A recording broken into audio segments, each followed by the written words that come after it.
Hello, and welcome to our Wednesday webinar from the International Centre for Sustainable Carbon. My name is Rebecca, and I'm a part of the communications team here. Our monthly webinars are based on our technical reports, which are available from our website, www.sustainable-carbon.org. Residents of member countries and employees of sponsoring organisations can download our reports at no extra charge after a one-off registration on our website. Please feel free to type in any questions in the question box as we go along, and we will answer them at the end of our webinar. The subject for today's webinar is Finance for Sustainable Carbon Projects by Greg Cook. Over to you, Greg.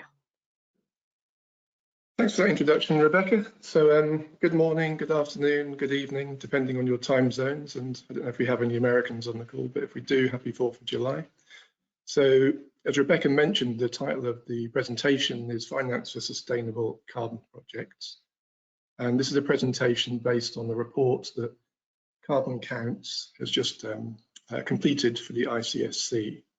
So we're quite happy to be giving this summary of the larger report, and obviously if anyone's interested in the full report where there's more information, then that can be available I think in the next month or two from the ICSC, along with many other interesting and useful reports and studies. So yeah, my name's Greg Cook and I'm Director of Carbon Counts, and we're a climate change consultancy specialising in low carbon technology and carbon finance and markets.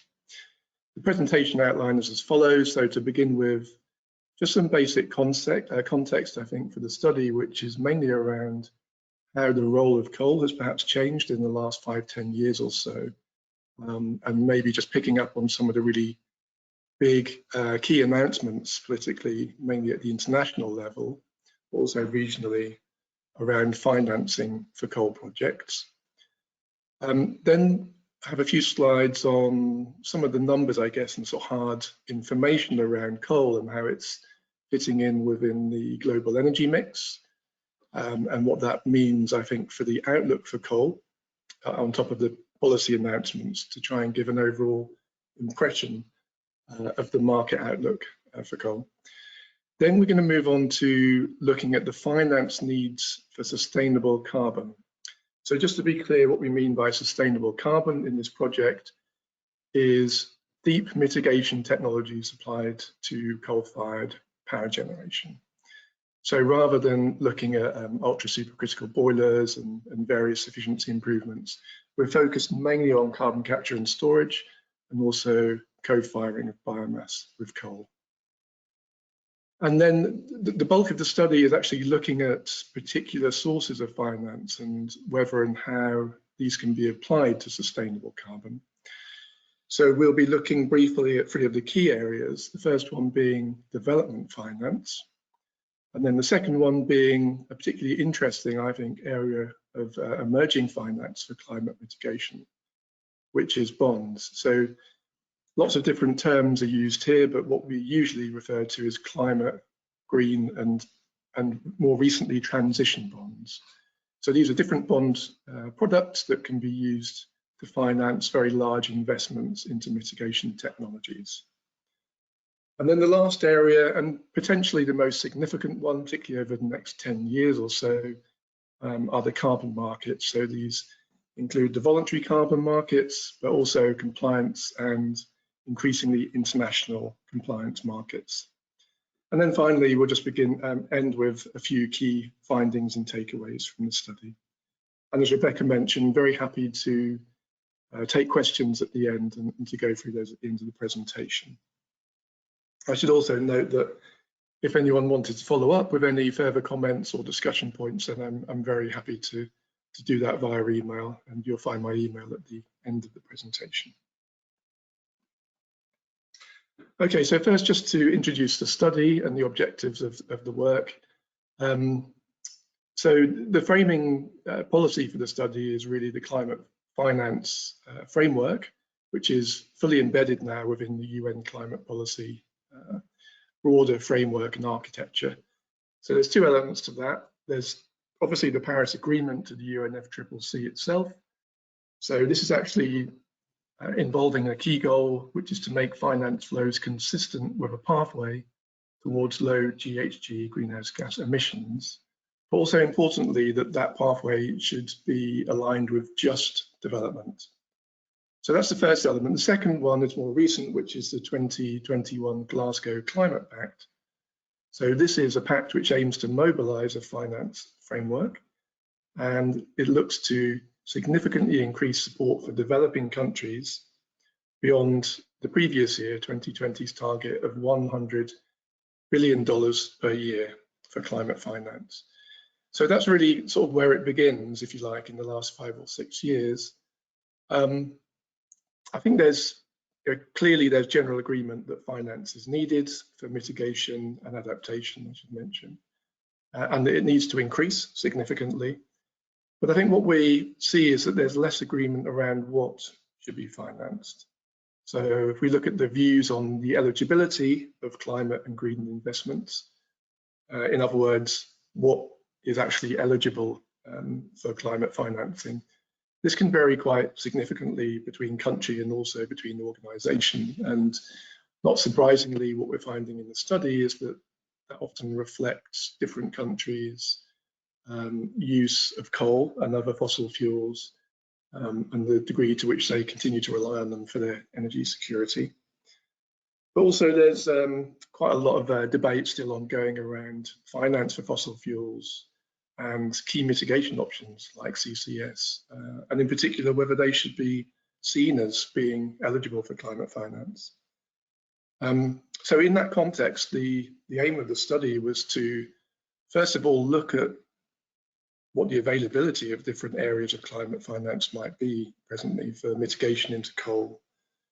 And also then to do a kind of state of play review around the different areas of finance, but to perhaps look a bit further out and to look at some of the emerging areas and the trends within the finance world. So moving on to the context, we have the global framework for net zero.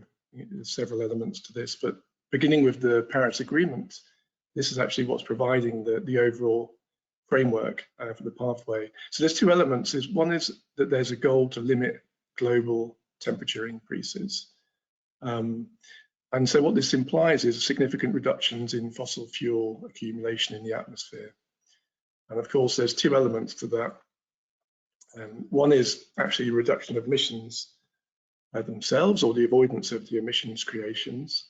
So basically combusting less fossil fuels and perhaps using alternative lower carbon forms of energy, but also removing carbon from the atmosphere. So this is, I'm sure people on this webinar are aware, this is key to the concept of net zero. So as you reduce emissions, there may be some emissions that are so-called intransient emissions that are very hard to abate, whether technically or because they're extremely expensive to do so.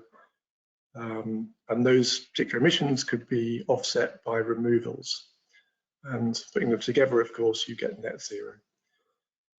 Another key element emerging out of the Paris Agreement was this very large sort of raft of different national and corporate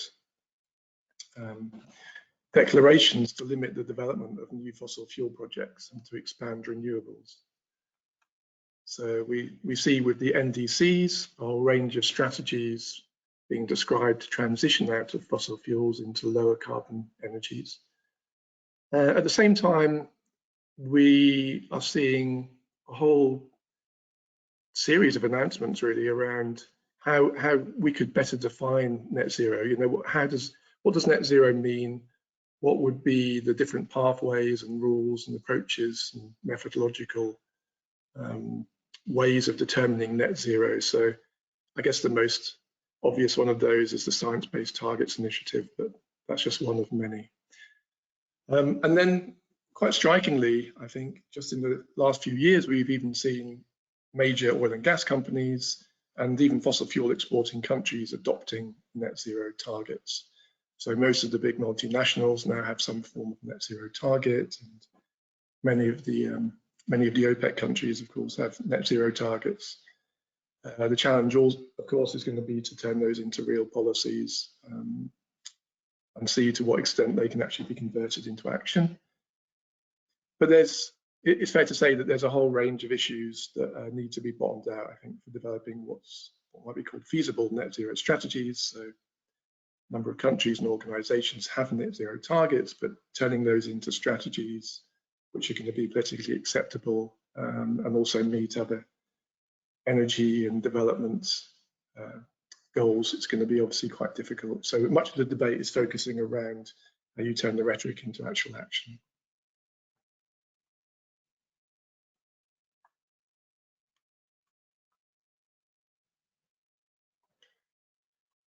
So then moving on to some of the announcements that we've seen for coal and finance, I guess the biggest headline really, which many people are aware of, is that Paris resulted right at the last moment in an agreement on a coal phase down.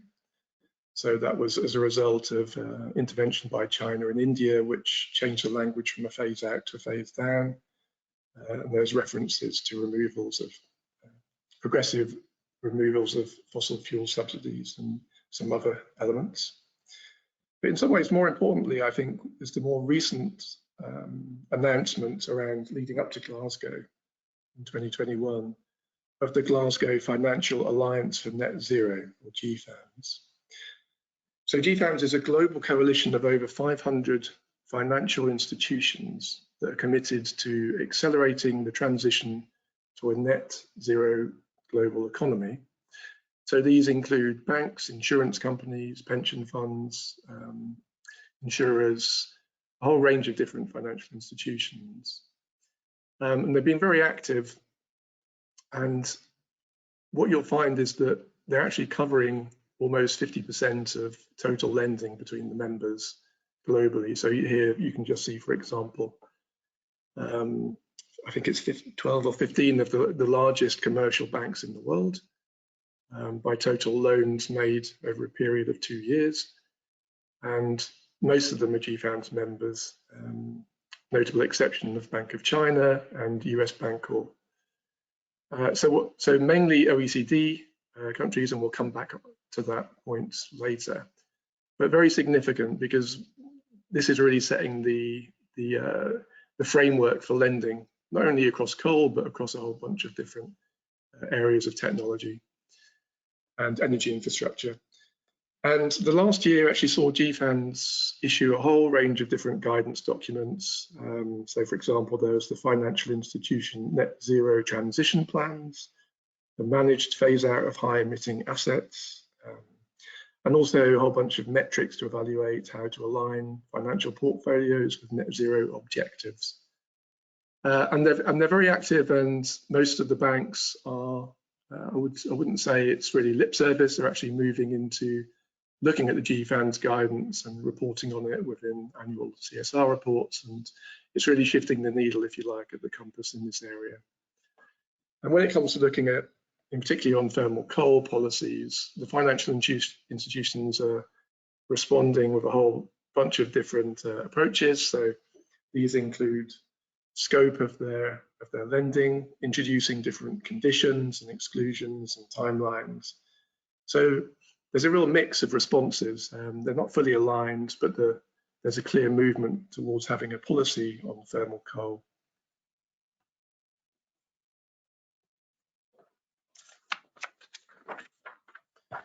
So then if we look at some of the other announcements on coal, what we're seeing is that there's actually some significant differences emerging at the international level around coal investment policy. So, I mean, just a couple of examples. So the UN Race to Zero campaign has updated its conditions on its members, and the members are 10,000 plus, covering governments, companies, local councils, NGOs, and so on, to phase out all financing for unabated fossil fuel projects and also to stop support for all new coal. So quite a hard line from the UN body. But then if you look at what GFANZ guidelines say, they're not explicitly ruling out new coal financing at all and investments. And also within the GFANZ group, because it's really an umbrella organization that has lots of smaller organizations within it, representing banks or insurance or pension funds and so on. you're actually finding that there are some big difference on the different approaches to coal financing, and some of those as being in the press because actually they're almost diametrically opposite.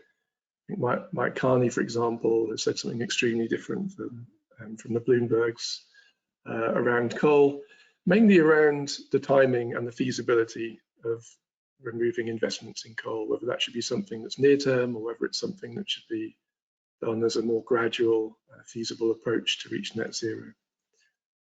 At the same time, the last few years have seen some big recent international policy announcements on new coal, recognizing the role for CCS. So just one example is the No New Coal Energy Compact, which is a country platform to end permitting and new construction for unabated coal-fired power. So the definition there of unabated coal is explicitly the use of coal power that is not mitigated with technologies that reduce CO2 emissions such as CCS. So very explicit reference to CCS within low carbon coal development policy. And then perhaps most importantly of all, although they remain at a fairly early stage, are the Just Energy Transition Partnerships. So as I'm sure you're aware, there have been some big announcements over the last couple of years. And this is a photo of Joe Biden and Joko Widodo, President of Indonesia, signing up to a 20 billion Just Energy Transition Partnership. I think it's from last year. But these are very focused on early coal retirements and expanding renewables. Very little or no mention of CCS supplied to existing coal facilities.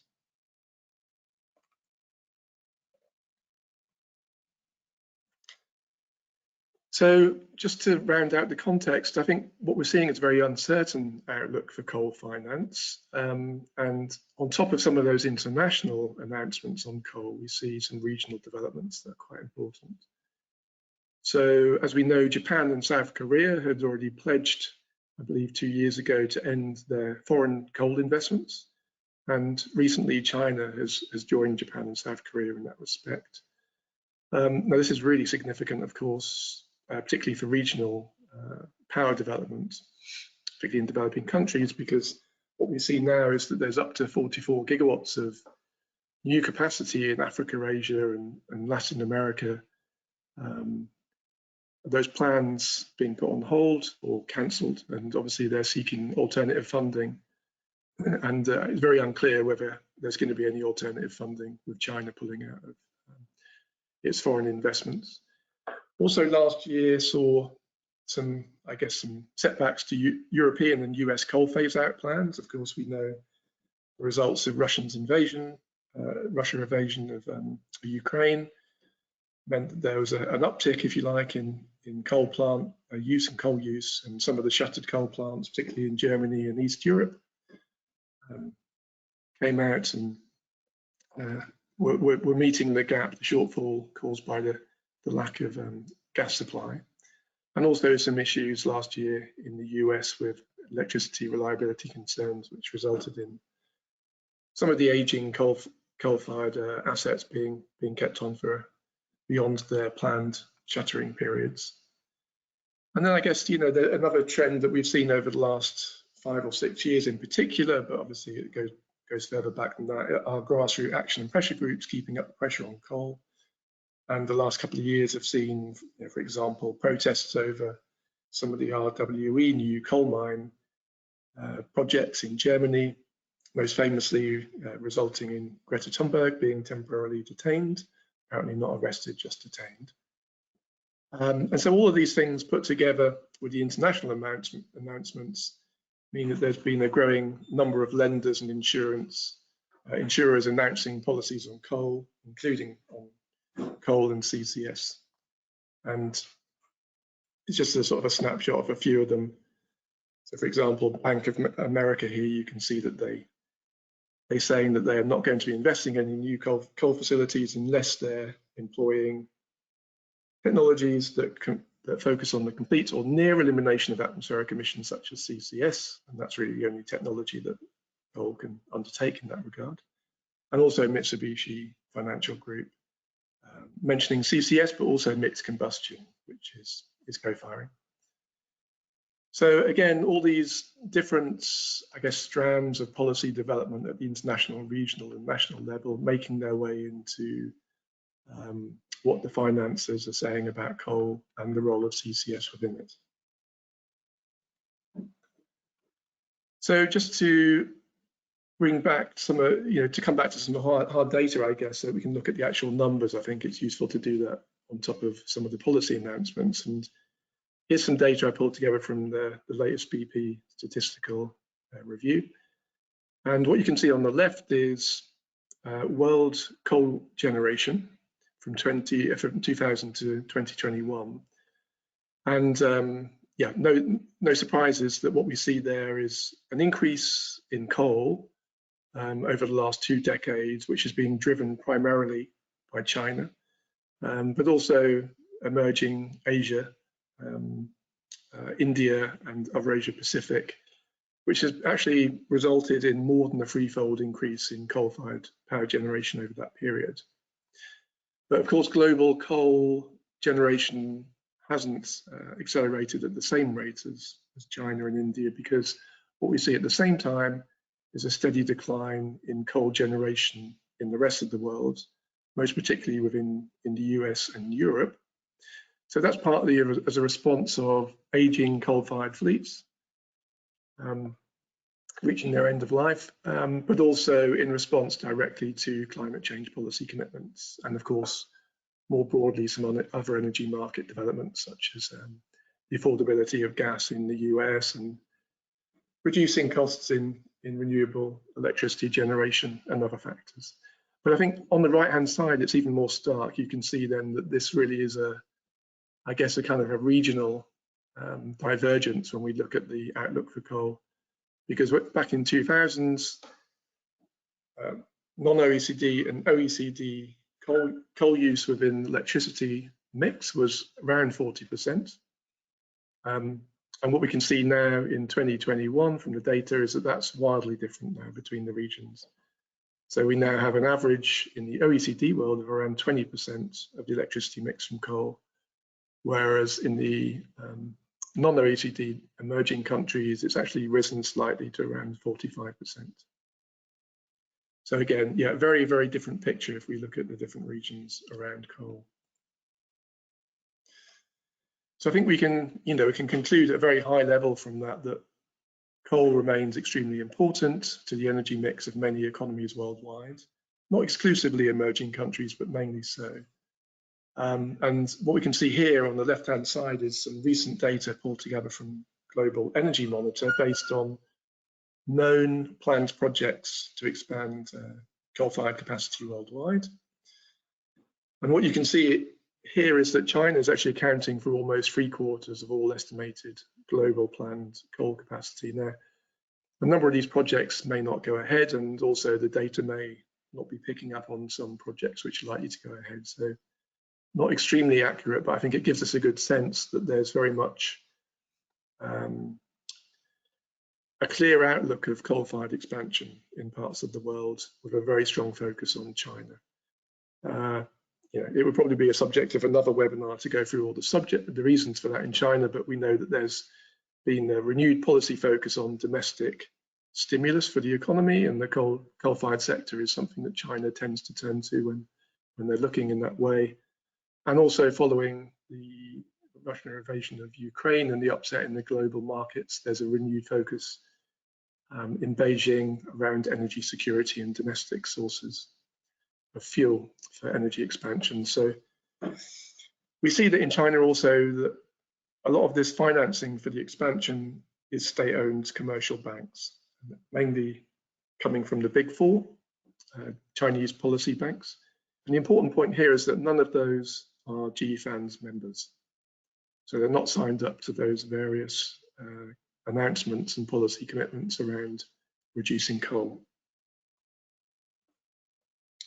Okay, so I think that's really the context and a very quick summary on the outlook for coal more generally within global energy mix and markets. So going back to the main focus of the study, which is around financing sustainable carbon, the starting point here is that what we know from 20 years or so of study is that CCS is basically recognised as a very, very important part of the net zero energy transition within nearly all modelling and policy scenario projections. So, for example, the International Panel on Climate Change special report on how to achieve the 1.5 degrees C under Paris has 4 different scenarios on how to achieve that goal. What you'll see is that 3 out of the 4 rely extremely heavily on CCS. Just incidentally, the 4th one, which looks at much more difficult technology change, is considered to be largely unfeasible because it involves such a radical change in behavioural lifestyle and technology. And then most recently, we have the IEA roadmap for global net zero in 2050, which has a very, very large role for CCS. So their modelling is looking at a scenario that has capture of over 7 gigatons of CO2 per year by 2050. And that's what you can see in the graph on the right-hand side. And half of that is coming from fossil fuel sources. So this isn't coming from bioenergy and hydrogen, it's coming from fossil fuel, the majority. And then if we look within the electricity sector, so this is towards the bottom in the stacked graphs on the right-hand side, we find that coal combustion is the largest single capture source within that sector. And I guess most interestingly, perhaps apart from the numbers, is that they conclude that achieving net zero without CCS would only be technically possible, but at much, much higher cost. So I guess, the takeaway from this slide, hopefully, is that there's a need for CCS if we're going to achieve net zero in a feasible and just way. Okay, so moving on to the finance needs and looking at the different sources that could be used. What we see is that there's an enormous gap really between the current levels of CCS deployment worldwide and the kind of levels just sketched out by the IEA in some of those scenarios. So at the moment, we have 30 large-scale CCS facilities worldwide. I think the combined capture is around 42 million tons of CO2 per year, so a drop in the ocean.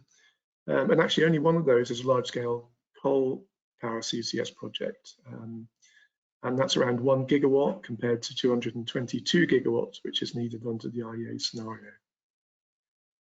So, the scale up is going to be huge. What's needed is big, and actually, it's particularly going to need to be fast in China. The reason is that Chinese plans are looking to the difference between their carbon peak, if you like, to the carbon neutrality is actually about 30 years. And if you look at the US, that's something that's being achieved or will have been achieved in 50 years' time, and in Europe, 70 years. So an enormous ask for China, and roughly twice as fast as what's been envisaged under the US and Europe, with all that support and climate policy in place. The other important thing to say, I think, is about scaling up CCS in power generation is that it's going to require finance and policy support that addresses a larger number of challenges than most of the CCS projects that are already in place. So most CCS projects currently operating are in North America and tend to be ones that are involving enhanced oil recovery. So they tend to be viable or semi-viable just because of the enhanced hydrocarbon recovery. And quite often the CO2 is sourced from a pure concentrated stream. So they tend to be lower cost and hence early opportunity projects. And of course, the Americans and Canadians have 2 or 3 decades of experience with this technology.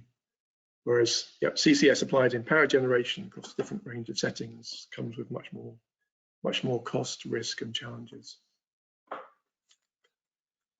So there's going to be a real need for different finance types to fund the gap across a range of different projects and instruments.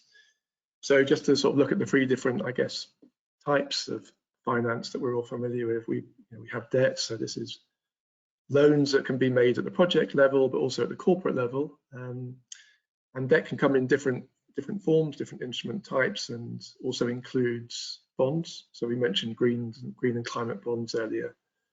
This is a really sort of growing area of debt finance for climate mitigation projects. Then equity, obviously this is direct capital investments into projects in return for project equity ownership. And then finally, grants, which have been incredibly important to date, particularly in scaling up projects from the sort of early bench stage and pilot scale projects. So these grants typically made from governments or strategic multilateral funds, which can include so-called green or climate funds, and they tend to be focused on addressing the upfront investment barriers and commercial risks. The idea being that if you can provide or overcome some of that risk, then you can bring in the private sector to help finance and make viable bankable projects. So we need a whole range of different projects and instrument types and different finance types to get CCS deployed, but also important to note that there's a role for private and public finance supports, which can be blended through these different products. Typically, governments have a really important role in kickstarting and de-risking projects, but we know that governments don't have the resources to solely fund the kind of sums that we're talking about, competing pressures on government budgets, particularly in emerging countries, emerging economies. So, for example, what you see under the IEA net zero emission scenario is that most of that investment is actually coming from private sources in their modelling, whereas it's really the public policies that are mobilising those sources by creating the incentives and providing the regulatory and policy frameworks.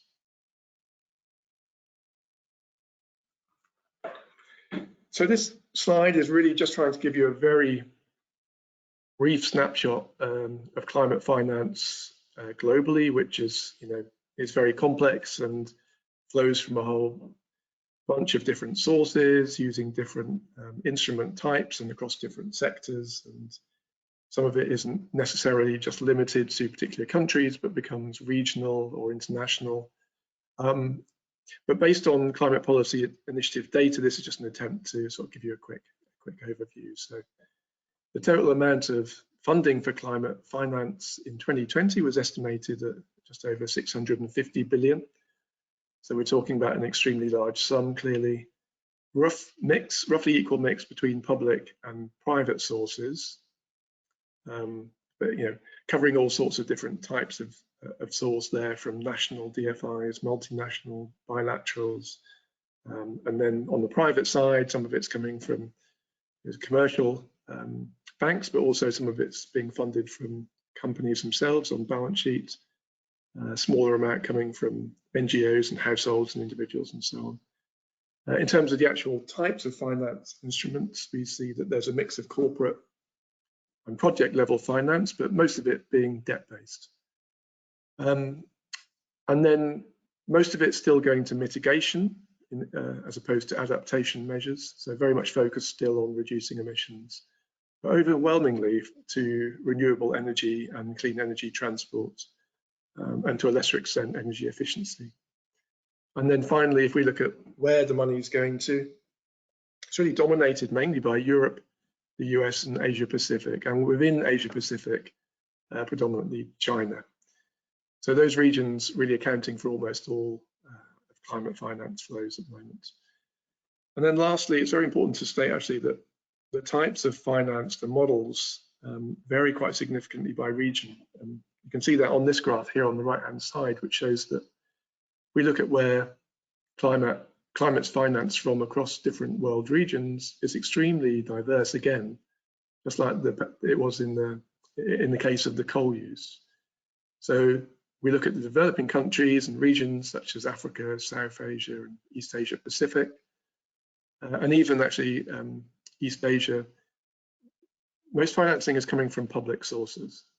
So this may be national development banks, but also multinational development banks. Whereas if we move over to Western Europe and USA and Canada, it's almost overwhelmingly from the private sector, whether that be banks or corporations. So I think that's really quite striking, and that probably tells us why development finance is absolutely critical to help fund those CCS projects in developing countries, where there are higher risk lending environments and the budgets are not available typically from the private sector to fund large projects. So development finance institutions, or DFIs, are providing most of the public funding for climate projects in these regions. They're actually providing over 1/3 of all climate finance globally, so around 1/3 of that 650 or 660 billion 2020. The other important point to make here, I think, is that many developing countries don't have any incentives for investing in CCS or policies for CCS, and really just relying on public sources for large-scale investments. So a really critical role to play from development finance. I think the other, bit of context here, important to say that there's been a huge shift out of coal financing, trend out of coal within the development finance world. So actually, since 2015 in the Paris Agreement, there hasn't been any additional financing for coal projects. There might have been some technical finance flows, but not large-scale finance flows into new coal. So most new multilateral development banks have actually announced officially that they won't be lending to coal. A few areas of ambiguity around a couple of the banks, such as the Islamic Development Bank and the African Development Bank Group, but that's really the pattern.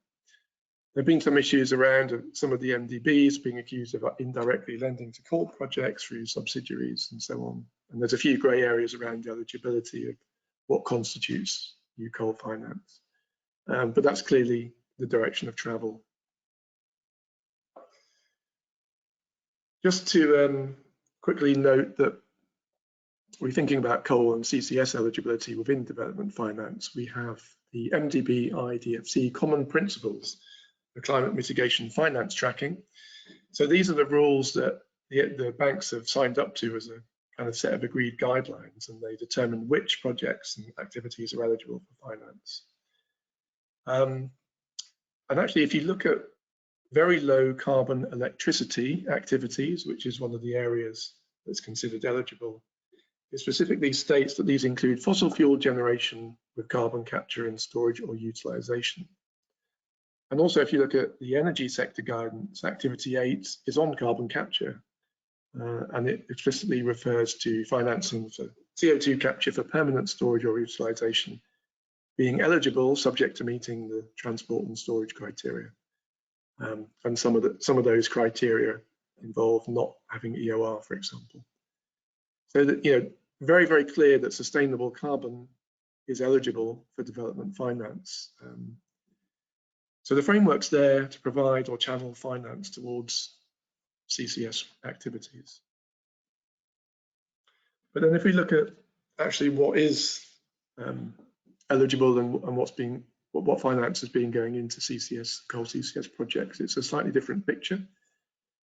So as you may be aware, some of the biggest support on the international level for CCS has been leveraged through the World Bank and the ADB's CCS funds, which began in 2009. So a whole range of different projects and very useful pilot projects and comprehensive legal and regulatory reviews have been undertaken through these different CCS funds to build capacity and to demonstrate technology, including in China through the Tianjin Coal ICSC project, for example, and the ADB supported the Chinese National Roadmap for CCS, so a whole range of different projects. But as of, I believe it was earlier this year or maybe late last year, they've actually announced that they're coming to an end, and there doesn't seem to be any clear plans as announced so far to replace them, which is quite a worrying trend for many people that are following this space. But at the same time, what we see is that the current focus is really very much on renewables and coal plant retirement. So the Asian Development Bank has the Energy Transition Mechanism, which is funding coal retirement projects in Indonesia and the Philippines, for example. We have the CIF, the Climate Investment Funds, and the IDB, which are actually providing quite significant loans to power companies to retire coal plants and to reinvest in renewable projects. I think probably the largest case of that is ENGIE Energía in Chile, but there are other examples. So these seem to be slightly at odds with some of the rhetoric that are actually in the guidance around what's eligible and what can be attracting funding. So if we turn to the Green Climate Fund, this is really very important because it's it's a huge potential source of funding for new CCS projects in developing countries. So, you know, a different scale of funding to some of those support projects that were undertaken by the World Bank and ADB. 10 billion was provided under the first window, and I think it's 40 billion the target for the second window. I may be wrong, but I think it's something around that range. So you may be aware, but the GCF provides a whole different bunch of finance products, concessional loans, grants, guarantees, equity investments. Overwhelmingly to date, the support has been focused on renewables, efficiency and transport. But CCS projects are actually eligible for funding, and they were written into the original governing instrument for the GCF itself.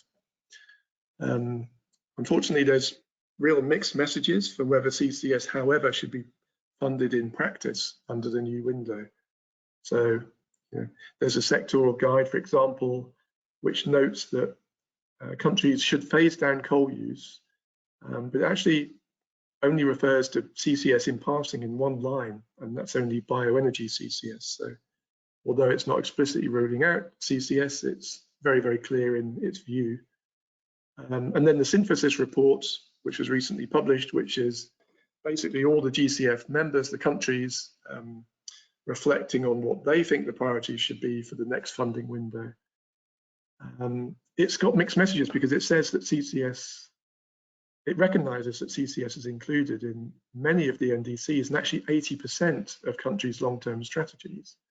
And also that it has the ability to drastically reduce emissions in a short time frame. But then there's a conclusion that some parties discourage GCF investments into false solutions, such as CCS.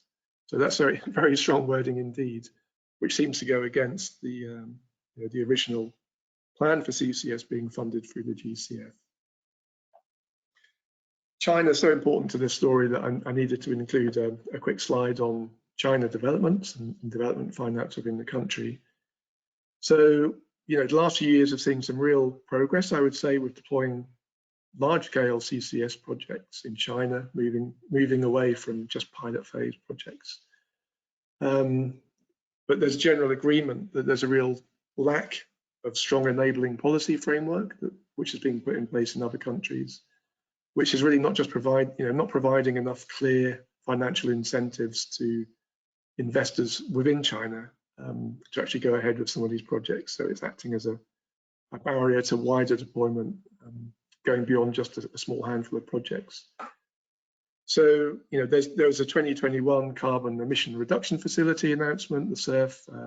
So, you know, very significant funding facility for China, which provides financial institutions with low-cost loans. It's like a sort of a re-loan facility to support clean energy projects. But apparently, according to the People's Bank of China, it should include, or it can include, developing CCS projects.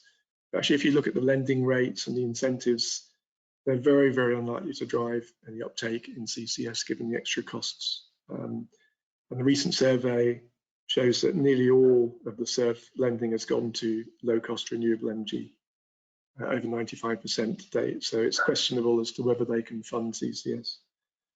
And then the Clean Coal Special Re-Lending Fund that was announced at the same time or shortly after doesn't appear to include CCS at all. The focus seems to be on the traditional interpretation of clean coal, which is, you know, reducing local emissions and improving the efficiency of coal mining and so on. So, yeah, many commentators are now kind of looking at the Chinese policy framework, and this is within China, not international commentators, and calling perhaps for a similar approach that's being used to deploy renewable energy, which has been so successful in China for CCS, maybe through a special CCUS fund.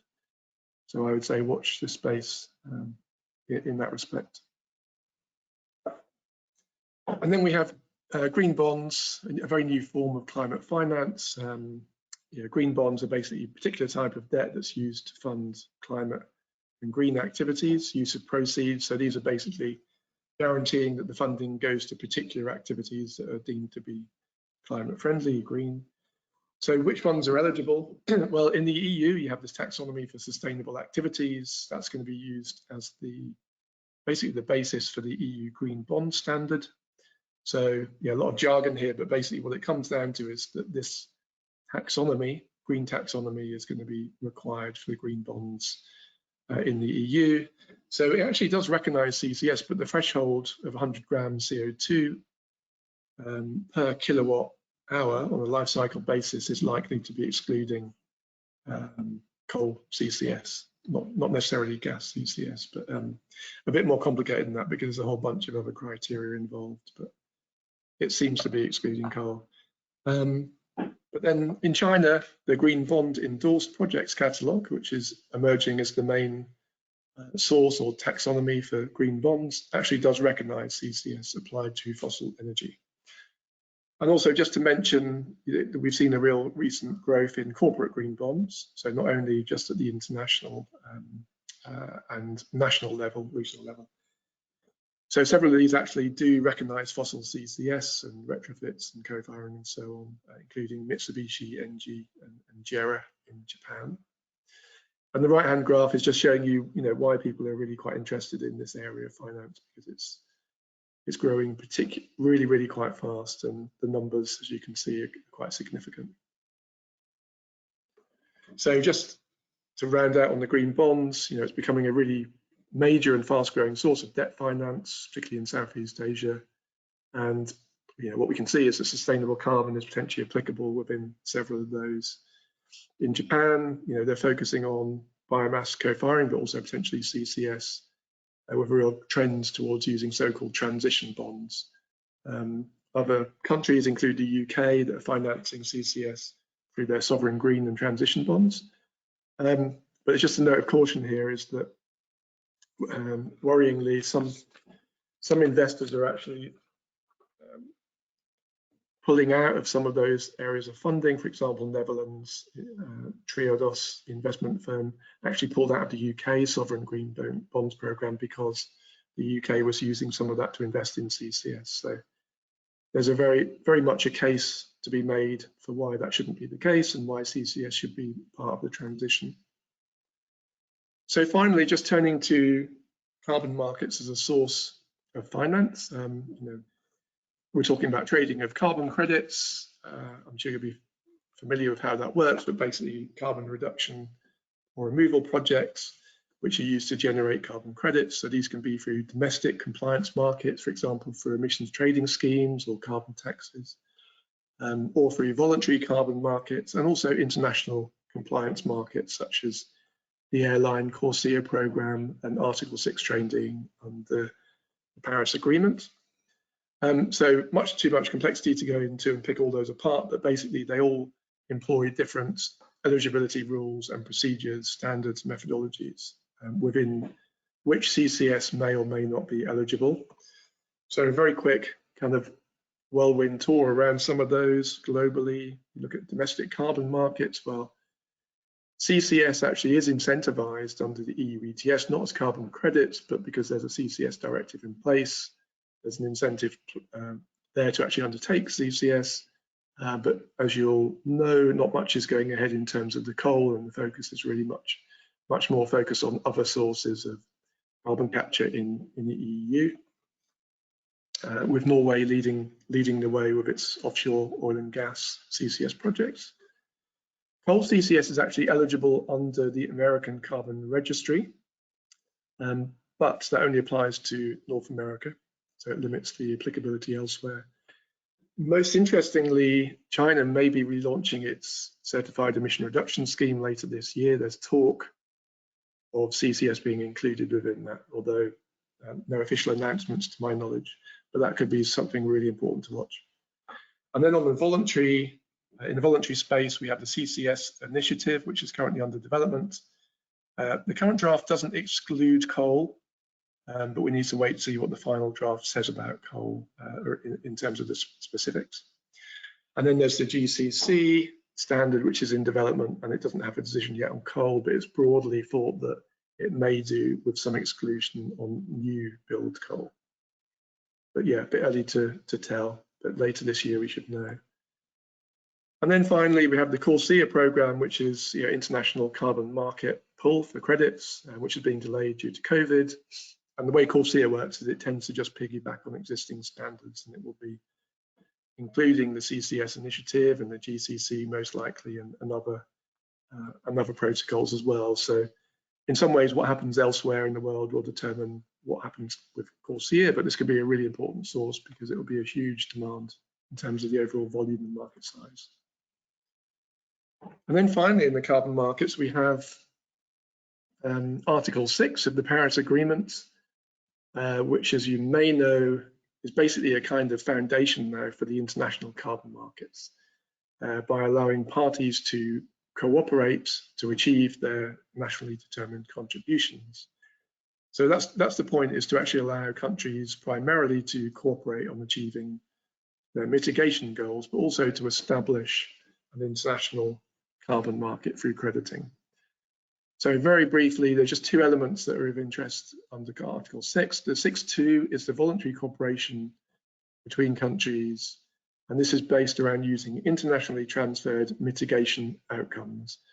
So this is basically where one country can undertake mitigation and transfer that mitigation outcome to another country, and then to ensure that there's no double counting of that emission reduction, there are various rules in place to ensure that that double counting doesn't occur.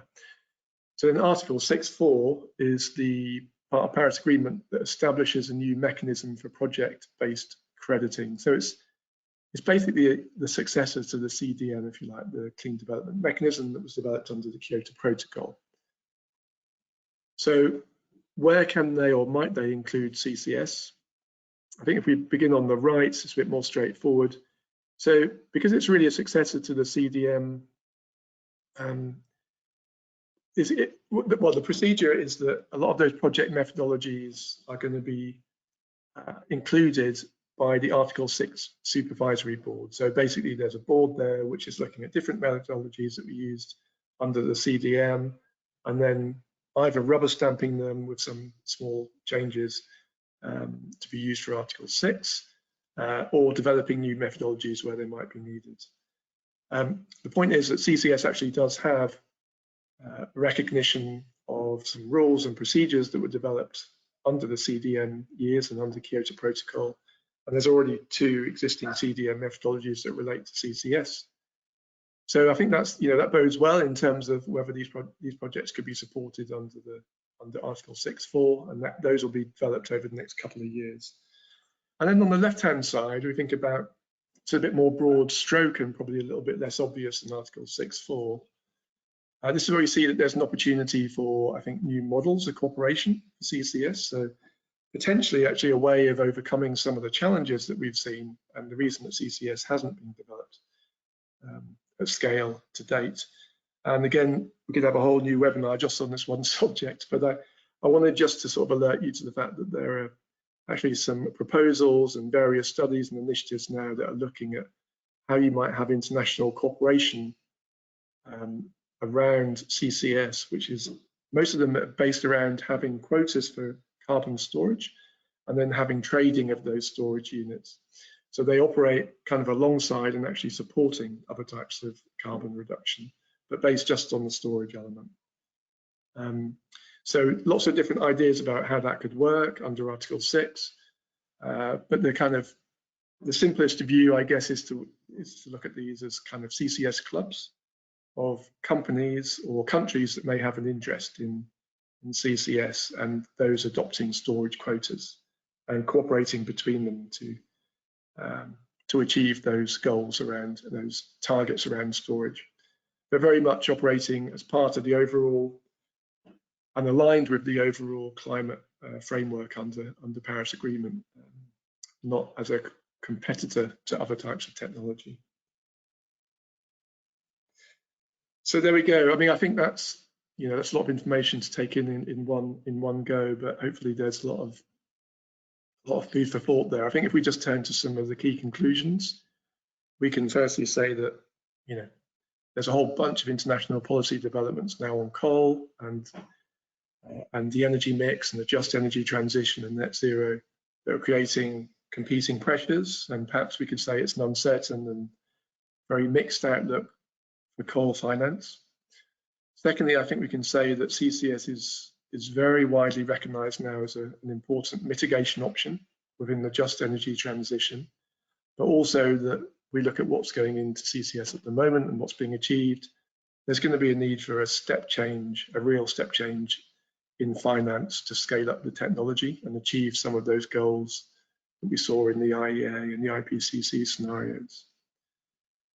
We can also say that, despite its suitability clearly to manage emissions within coal-dependent emerging countries, that CCS and co-firing, it seems to be being overlooked within the priorities of current development lenders. And then perhaps with a slight more, I guess, ending with a note of optimism, is that as we see that public funding sources are going to be insufficient to achieve this scale up into CCS, then green bonds and carbon markets are going to need to play a very big role and take some of the heavy lifting to drive CCS and help deliver on the global net zero pathway. And I think some of those early green shoots and messages around how CCS is eligible within these sources and within the carbon markets provide hopefully just a note of optimism. And that brings me to the end. So yeah, thanks for your attention. I realise there's quite a few issues to unpick, and hopefully there are some questions, and I'm very happy to take those now and also after the webinar itself. So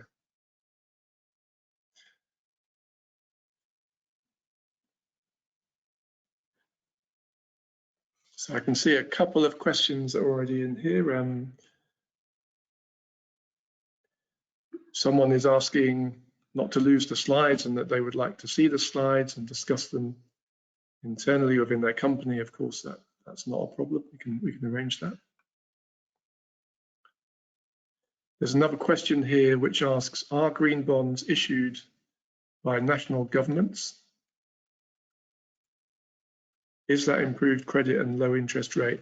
So green bonds are issued by national governments. They tend to be under the sovereign green bond programs that the UK and Japan and Norway have, and becoming more and more in use.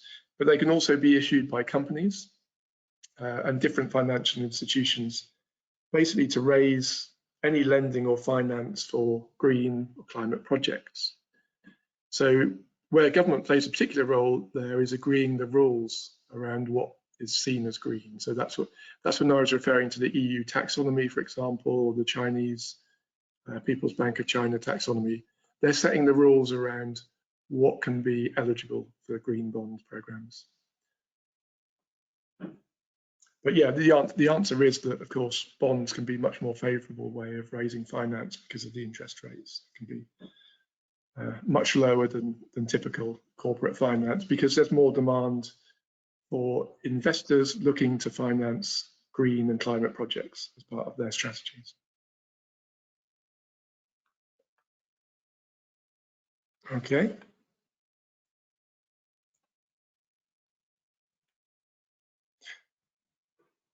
Just looking for any more questions. I don't see any more questions at the moment, but I'm happy to wait around for a minute or two if anyone does have any final reflections. But yeah, like I've said before, very happy to follow up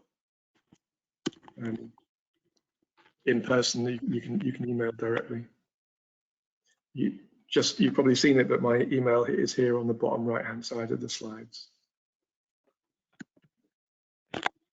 Thank you very, very much, Greg. Unfortunately, we have run out of time for any more questions, but that was a great presentation. The report on this topic will be published in a couple months' time, and the slides from this webinar will be available to download from the webinar page of our website shortly. Thank you to you, Greg, again, and thank you for everybody for joining us, and goodbye. Thank you, Rebecca, and thank you all the best.